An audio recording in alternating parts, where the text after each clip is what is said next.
Hello बच्चों, इस question में हमें ये बोला गया है कि gadolinium belongs to 4f series. Its atomic number is 64. Which of the following is the correct electronic configuration of gadolinium. तो हमें गैडोलीनियम का सही इलेक्ट्रॉनिक कॉन्फ़िगरेशन फाइंड आउट करना है. तो यहाँ पे हमें गैडोलीनियम का एटॉमिक नंबर तो दे ही रखा है 64. ठीक है, बट यहाँ पे एक कैच है, वो ये है कि मेन थिंग यहाँ पे जो की कॉन्सेप्ट आ जाएगा वो ये होगा कि जब भी हाफ फिल्ड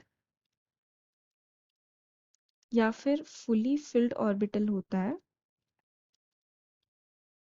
हाफ फिल्ड या फुली फिल्ड ऑर्बिटल होता है, तो वो होता है ज़्यादा stable as compare to other filling of electrons.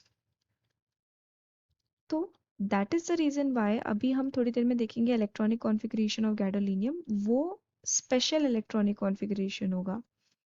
ठीक है, तो वो क्यों ऐसा होता है हम देखते हैं. सिंस यहाँ पे 64 इलेक्ट्रॉन्स है तो नियरेस्ट जो नोबल गैस एलिमेंट है वो हो जाता है जेनॉन, जिसका इलेक्ट्रॉनिक कॉन्फ़िगरेशन या हम बोल सकते हैं कि एटॉमिक नंबर है 54. तो 54 इलेक्ट्रॉन्स तो ऐसे ही चले गए, बाकी बचे 10 इलेक्ट्रॉन्स. तो उसमें से 2 इलेक्ट्रॉन्स 6s पे फिल हो जाएंगे और यहाँ पे हमारे पास आ जाएगा 4f एंड 5d.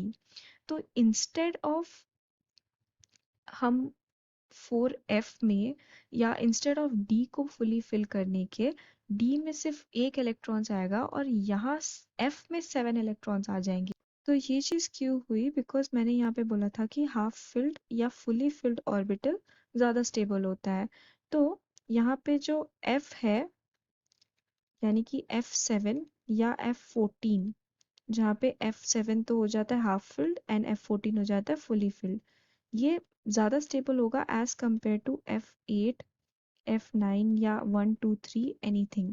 ठीक है, तो यहाँ पे सिंस ये ज़्यादा स्टेबिलिटी प्रोवाइड कर रहा है, इसीलिए गैडोलीनियम का जो इलेक्ट्रॉनिक कॉन्फ़िगरेशन होता है वो पेक्यूलियर होता है, डिफरेंट होता है एज कंपेयर टू नॉर्मली जो हम इलेक्ट्रॉनिक कॉन्फ़िगरेशन फॉलो करते हैं. तो हम बोल सकते हैं कि इसमें से जो आंसर हो जाएगा वो ऑप्शन 1 होगा. So I hope you have understood. Thank you.